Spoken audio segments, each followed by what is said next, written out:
Oh, welcome. I'm glad you're here. Today's conversation isn't about tactics. It's about what happens inside leaders when responsibility scales faster than the certainty. Today, I'm joined by Anthony Johnson, founder and CEO of Delva Risk, and someone who's really spent years operating in senior security leadership roles inside large financial institutions. And what interested me about this conversation isn't Anthony's impressive resume. It's how his relationship to decision making has changed as he's moved from enterprise operator to founder.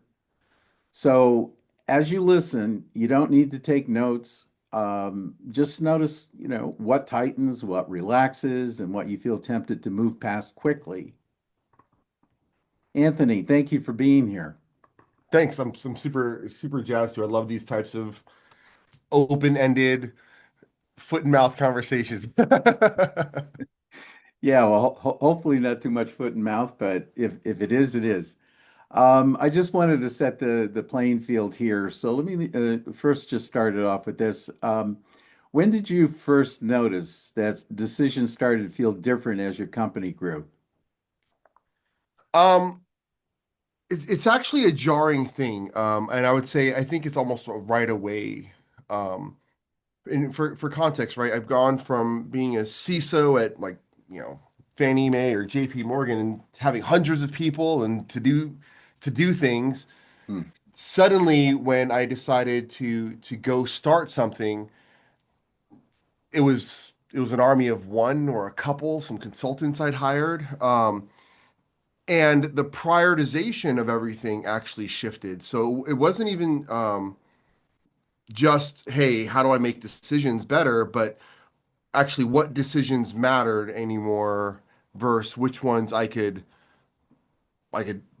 delay or maybe even deprioritize, right? Because your entire world shakes when and changes when you are at a different stage in what I call like the effectively Maslow's hierarchy of needs. But when you're a startup, it's very, very different. So I would say almost immediately. And then over the past 6 years of running this company, there are these episodic points where you have to say, hey, that's no longer a decision that I should be involved in anymore. I have to pass that off to somebody, and it has to be good enough, if you will, right? Hmm. And you start to rationalize that, where being a senior exec or a senior manager somewhere, you might be like, no, no, no, I need 100% certainty on this thing. Hmm. And then along the way in this journey, you're like, 70% is good enough for now. And Yeah. as we mature, we can wait for 80%. It's rare that I can even now wait for a 90% confidence on anything. Like we just speed becomes way more important. Yeah, so more like progress versus perfection. It is. It very much is. And but it's so like I use this as an example. There's two examples I use a lot when I talk about being a startup or being a founder. One is Maslow's hierarchy of needs, right? Hmm. As a early stage startup, I mean, just like any early stage civilization, your first piece is to take care of, that initial, we need to survive, we need food. As a business, that means revenue. And what type of revenue? How do I get the money? How do I survive to make sure I can pay these types of bills? Um, and so you're making these really short-term decisions for survivability, and eventually, as you mature, your decisioning has to shift to make longer term decisions so that you can build the city, if you will, right? Let me Otherwise, you just stay in this hunter-gatherer mode forever. let me ask you a question along the what stopped working that had made you effective earlier? Um, I don't think it's that they things stopped working. It's that you realize that if we continue down this path, I'm always going to be hunter gatherer only doing these bespoke services, which you can make good money on. Like, but so a great example. one of the ways that I initially started and funded the company is we would do some strategic advisory, or we would work with particular customers, and they would have us create or provide a bespoke one-off service that wasn't, repeatable, scalable. It was very customized to them.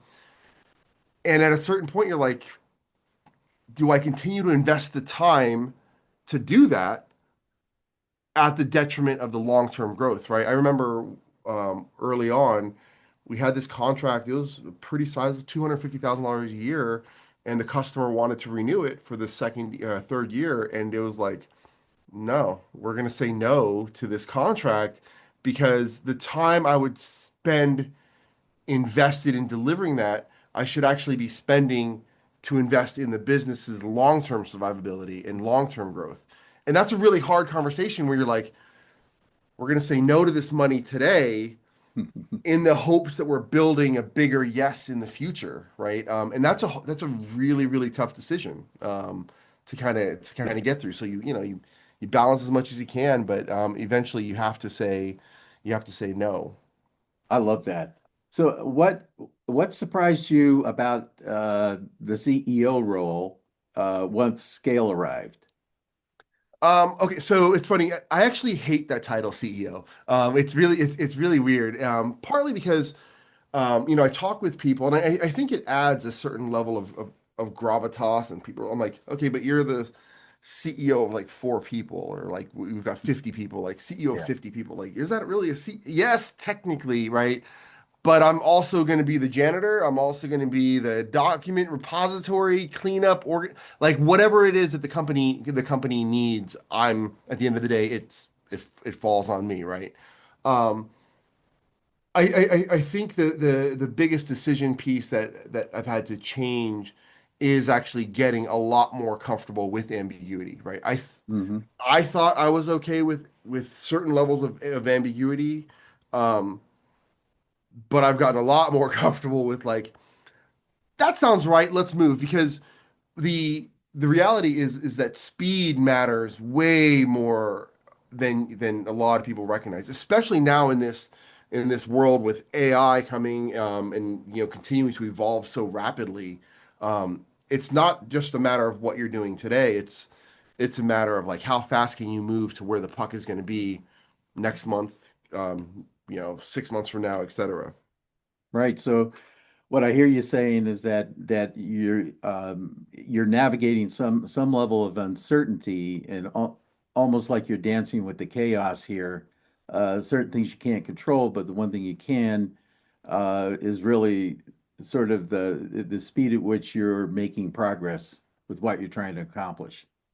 Yeah, and the other thing I think that is been different is that as a practitioner in role as a CISO, people would often look at me as the resident expert on X, Y, or Z, and Hmm. that's great. That's my entire career. Got it.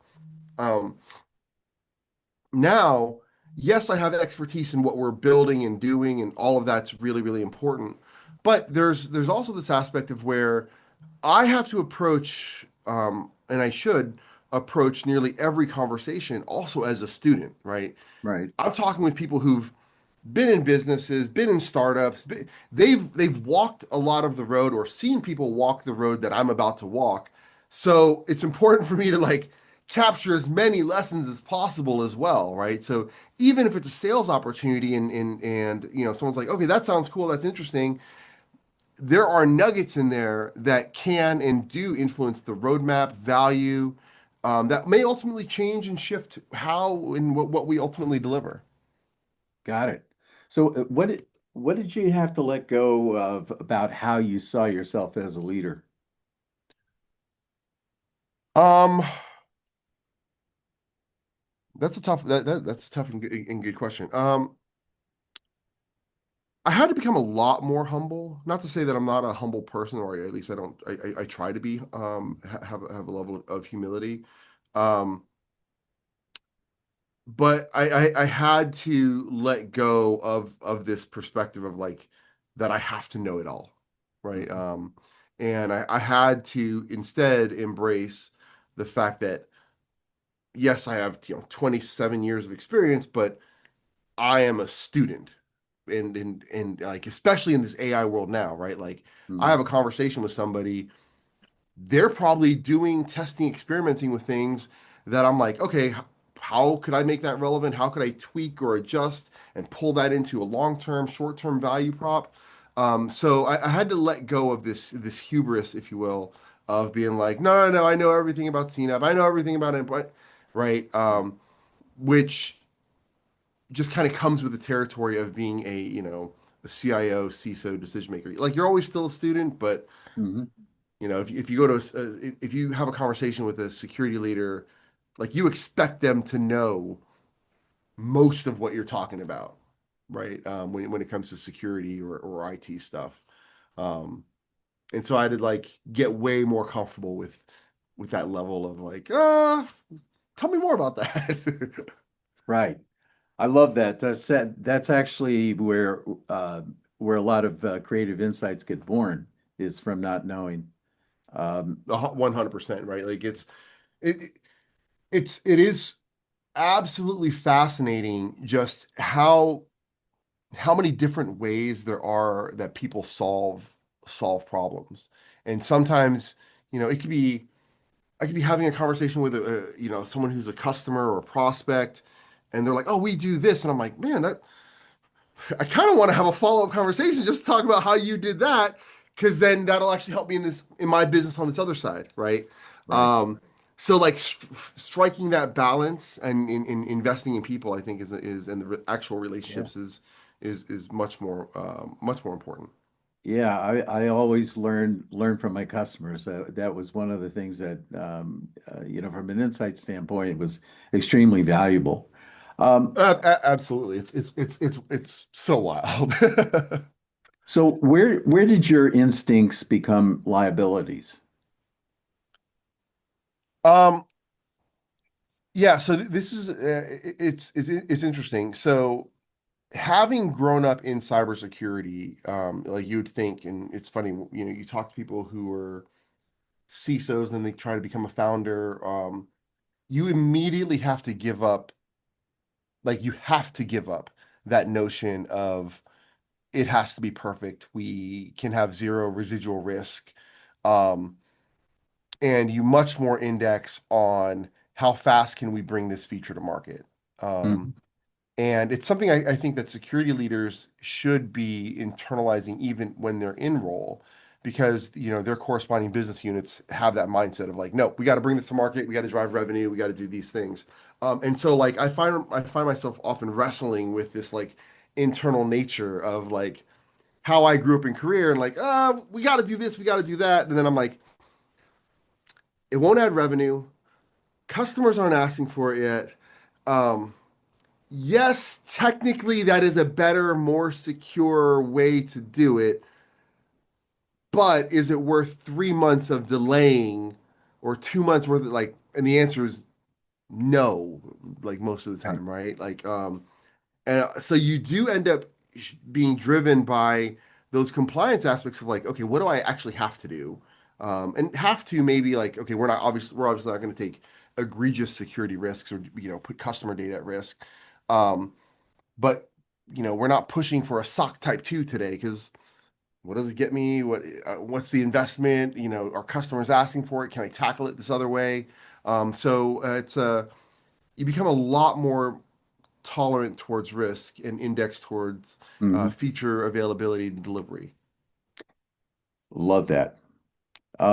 What kind of authority did you need to grow into? Um, what do you mean, like making decisions or just Yeah, confidence? was there anything about this new position, this new role as a founder and entrepreneur that required you to grow in any particular way? Yeah.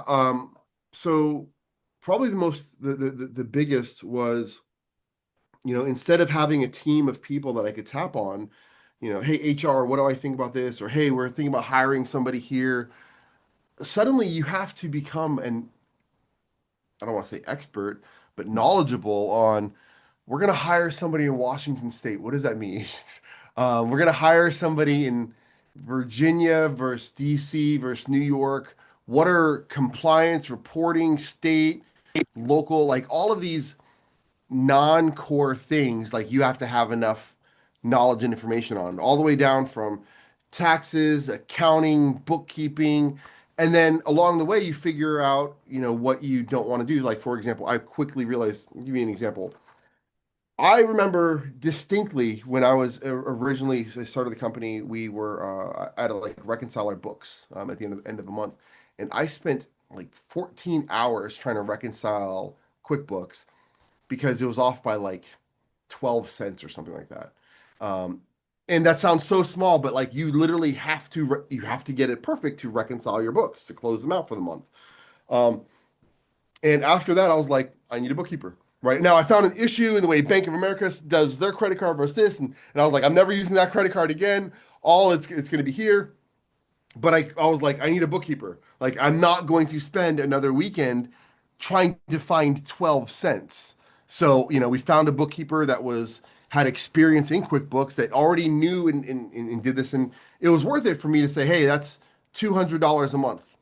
Absolutely. Let me get somebody to do this for a couple $100 a month. I no longer have to do that. Now I've then outsourced it. But in the same token, I have to be knowledgeable enough to have a conversation with our bookkeeper about answering questions and addressing the needs there. So Hmm. like you have to ramp up and grow enough to understand it, then find somebody or some service capability that you want to take it over so that you can shrink back and then use that energy in something else. So you're always like growing here and then shrinking and then all like it's this constant evolution of growing, which means that after six years, I feel pretty comfortable talking about CRM, customer acquisition, marketing MQL flow to SQL flow, brand awareness, customer experience, like all of these things that I never would have actually had to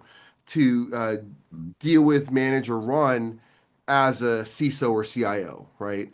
Yep. Now, it doesn't mean I want to do those things all the time, but I have to be knowledgeable enough to engage in regular conversation. Got it. Yeah, very clear. Um, let's talk a little about decision under pressure. Walk me through a recent decision that didn't have a clean answer. I mean, what did your body do while you were carrying it?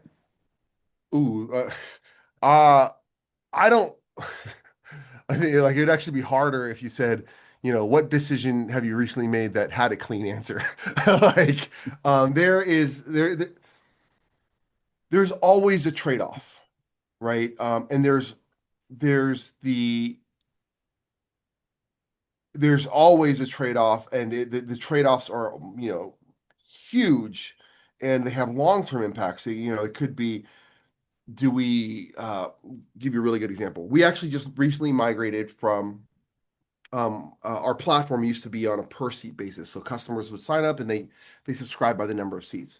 Mhm. We actually just changed that recently for B2B customers, where if they sign up, everybody in their company gets access, right? They purchase at an access tier, and then everybody in all of marketing, all of sales, executive, everyone gets access. Um, and the question then becomes like, okay, well, why are you doing that? One, we made that decision to drive customer adoption because a CEO can and will absolutely find a lot of value knowing where, which security decision makers live in the city they're traveling to, Mhm. right? So Yep. it doesn't have to just be the marketing person. But on the same token, from a customer adoption side, I don't want to try to convince a marketing person to go try to buy an extra seat to give to their CEO. So we make this trade-off to capture more market share, get adoption, build more champions. But are we possibly leaving money on the table? Yes. But are we possibly capturing broader aspects of the market because people are going to be enticed by this new model? Yes. So there is no clean answer. There's no right answer. There's no wrong answer. But it's like this is the decision that we want to go, right? We also just launched a personal tier where someone can subscribe for one user, so it's a B2C, and it's a month by month basis. Okay, what does that mean? Like Do we let them they can cancel any month?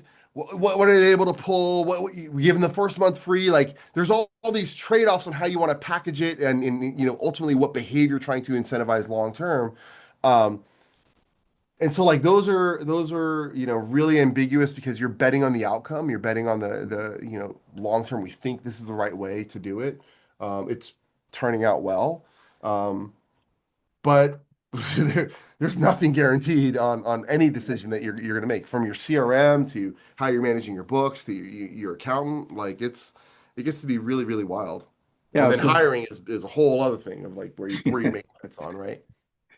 it sounds to me like you're really leading as a priority. You're leading with value first, not necessarily the mechanics or the structure or the price model. That's part of the thinking, but in terms of focus of your energy, it sounds to me like you're leading with how do I expand the value? Yeah, yeah, absolutely. It is a huge. That's the most important thing is to lead with delivering the value to folk, making sure that they're getting plugged in. Um, because what you really want, especially as a when you're starting something, um, you want to create fanatics, people who love working with you, the value that you add. That's going to be the biggest and best way to grow your brand, market share, revenue, all of those things, right? And but also I think there's the aspect of recognizing that some things are out of your control, right? You might be adding a tremendous amount of value to an organization, um, and then the key decision maker leaves. They change companies, and all of a sudden, the new leadership team, they don't know you from Adam. They're like, "Hey, we're going to cancel. We're not going to use this anymore." And then it's like, okay, did you create three levels of connectivity, and did you do all of those things? And even still, you might churn the customer because uh, they don't like anything the old person did, right? Like, and like that's totally out of your control. So, but leading with value, building your brand reputation, I think those are all super super important pieces that you can grow on. Yeah, I want to go back to something because we almost glazed over. I mean, I was probably not very clear in the question when I was asking, what did your body do while you were carrying this? But before you decided on this model, as you're going through the process, what was it? What was happening with you internally? Um, I don't know. I think like physically, you eventually just get used to a certain amount of stress is like the norm, right? Um, uh, you're always in like the what would you call it? The imposter syndrome Hmm. is just something you just naturally just have to be like, okay, I'm always going to feel like an imposter. I mean, I always make the joke, right? Like I'm the you know if I were external, would somebody hire me to run my company? That I'm like, probably not. Like they'd be like, I don't know that we're gonna hire a CISO at a Fortune 50 company to kind of run this startup. And so the only reason I'm in this role is because I started the company and now I'm here 6 years later. So like there's a lot of that angst and anxiety that happens. So it's important to have peers, friends that you can pressure test that with, and Yeah. who are like, nope, that's a totally normal feeling. Like you're gonna feel totally stressed out, and um, it doesn't. I don't think it ever goes away because sometimes you're like, all right, this is working for now. Is it not gonna? Is it gonna stop working at some point? Right? Like, does the revenue stream dry up? Yeah. So it's just getting comfortable with that level of ambiguity. And it does materialize in, insomnia, stress, and all those things. I think that anybody who starts a company, now I say this, I think everybody should start a company at some point, right? Like you should, because you'll learn so much about what it actually takes to be part of a company. Hmm. Um, uh, but you're always gonna feel, that anxiety of like, should I be here? Like, you just get comfortable with it eventually. Right. Like, and you got to be crazy, right? Like, you absolutely have to be crazy to think that you have the one idea that nobody else in the world has thought of yet, or they're gonna do it this way, and this way is gonna work. And so that craziness. is actually just how committed are you to that idea. So where do you see founders over relying on what used to work? Um, Over relying on what used to work. Hmm. It's actually a really good point. Like, I was just having this conversation where we're going to be doing another a speaking session that I'm being pulled into as well. But like, I don't think the MQL to SQL funnel works anymore, right? And great example, every marketing team today, in order to be added to like a HubSpot, Salesforce mailing distribution for your MQL funnel, like you require, and systems and tooling requires people to submit a form. When was the last time you submitted a form to sign up for a mailing list? Right? But like we're all predicated on like, no, I can't market to them until because of compliance and because of all these rules. And but just because the user didn't submit a form, let's say you have an ad that goes out, it's being picked up and redirected and getting all these eyeballs on it, but they didn't hit the form. Does that mean that ad was not successful? That marketing didn't do their job? No, right? I think we have to relook at how we measure the success of marketing teams and the overall true top of funnel for an ad or a post or whatever that is. Because today we still rely on it like it's 19 or 2001 of only 5 people click submit that I could add to the MQL funnel. So that ad campaign wasn't great. And it's like, no, that ad campaign got 150, 200,000 eyeballs on it. That was a great spend for $700, right? Yes, it only turned into 5 clicks, but I think we have to challenge the way we think about marketing and sales in general. But that's one way I think that a lot of people they're just like, no, this is the way marketing works. This is the way sales work. They have to click this. They have to, which causes all these crazy behaviors. Like a vendor creates this great white paper on some content, and marketing says, hey, we want to distribute it out, but you require people to sign up to your mailing list to get that. Hmm. You're going to see drop-offs all the time. They're like, nope, I'm not doing that, right? Or they put a fake email address, right? So like we have to rethink about how we engage and work with marketing, especially in this, evangelist, influencer marketing world. Got it. So you've had experience with boards before. Yeah. So what do boards test for that operators often miss? Um, well, so I think it depends on the board members themselves. So I've obviously reported to tons of boards. I've sat on boards. Um, Boards are truly an enablement, and can be an enablement for the leadership team, and they should be challenging the decisions of like, hey, is this the right thing long term? But boards should be looking at the macro direction, right? Not the actual technical, tactical how. If a board is getting into the how you execute, I would think that is like they're not operating as an oversight board or a board of directors. They're operating as like quasi management, and that's where you run into a lot of issues, right? Um, the the it really comes down to the board members themselves and having the right board members that you can engage and use as advisors. Hmm. Um, that's where it truly comes down to. Now they should ask questions that you hadn't thought of and that you're getting greater visibility because you're leveraging the experience and expertise of those board members. Um, but it is much more of it should be much more of a collaborative relationship, right? Like you shouldn't be afraid to talk to a board, if that makes sense. Got it. So in this at this stage of your business, what do what's the most common internal trap at this stage? Um,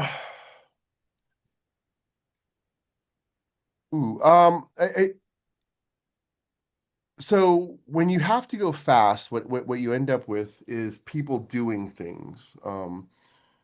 to deliver the output, which of course could result in inconsistency in delivery and uh, confusion about the process.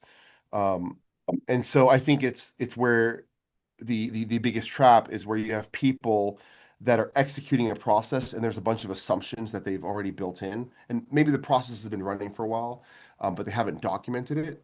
So you end up with something that's running, but it's not actually well understood by more than one person of like how that actually runs. So, for example, across my company, we document and spend a meaningful amount of time documenting our processes. Like, okay, let's just say that we're going to do a post on social media. You might be like, okay, cool. How do you make the post? I'm like, no, no, no. How do we come up with the idea? What's the topic that we're going to talk about first? Do we have a theme? How do we decide the topic? Who's involved? Like getting as myopic and as granular as possible to document the processes. That creates flexibility and the opportunity for you, one, to also automate that in the future, but two, to make sure that you have things hooked and working the way you think they are. Otherwise, you end up with an organization that's running on all these assumptions. And after a while, you realize, oh, that data didn't flow here, that didn't go here. And then all these tools and processes that you built or capabilities that you built are not actually integrated and working. So you're kind of working against yourself, right? But if you can be very methodical, document your processes, and do that, then you get into that really, consistent execution space that it will enable you to be scalable, particularly if we think about automation, AI, where you want to inject or invite those types of capabilities to make things easier. That level of rigor makes a world of a difference. Terrific. So, Anthony, before we close, what feels most different now about how you carry decisions compared to, let's say, 5 years ago? You know, not what you know, but what you've become while holding them. Um, I think being comfortable with as much ambiguity as I am now, right? Like, um, everything is a matter of prioritization, right? There's no shortage of really, really important decisions that need to be made. Um, but the question becomes like, is that a decision that I need to make now? Do I need to make that today? And then if it's not, figuring out when you dimension when you need to make that decision so that you can do it at the right time.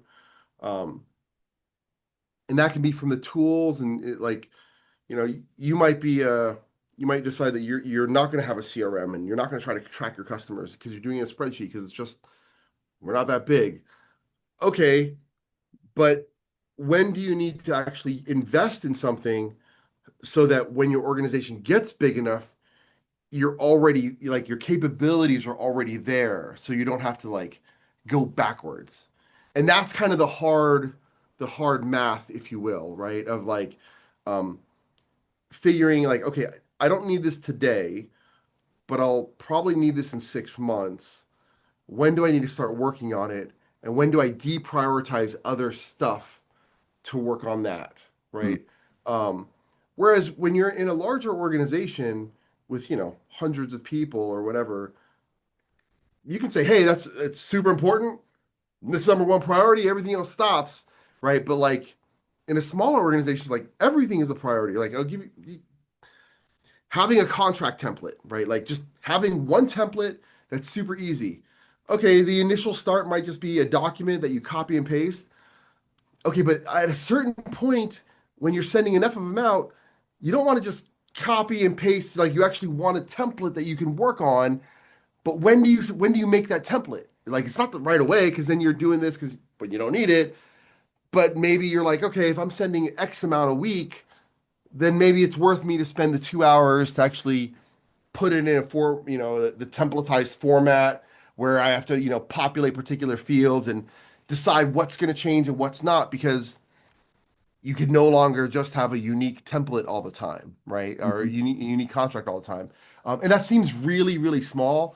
But otherwise you get, and a lot of people know this, like they're working at a company, they're series B or C, and they realize like, okay, pretty much every contract feels like it's a unique thing, has to go through legal to review this. And you're like, why? Like we're way bigger than that. It's because people didn't prioritize the work to get to where you're at now. And you have to play catch up, right? Um, yeah, it's just such an evolving, which is also again, it goes back to like why I think like everybody should try to start something, right? Because you're gonna suddenly you're like how advertising, oh, marketing, oh, how brand, like all of these things suddenly hit you all at once, right? And it is overwhelming. But as you navigate it, you feel better about it, and um, or maybe you don't feel better about it. You just accept that you're like, oh, we made it through that, right? Like maybe We that's what it survived. is. You survived, right? That's great. Anthony, thank you so much. It was very gratifying to have you on and very generous of your time sharing, your authentic self, your vulnerabilities, your triumphs, Thanks. your challenges. And thanks also to the audience. We look forward to the next episode. Until then, just stay in the inquiry.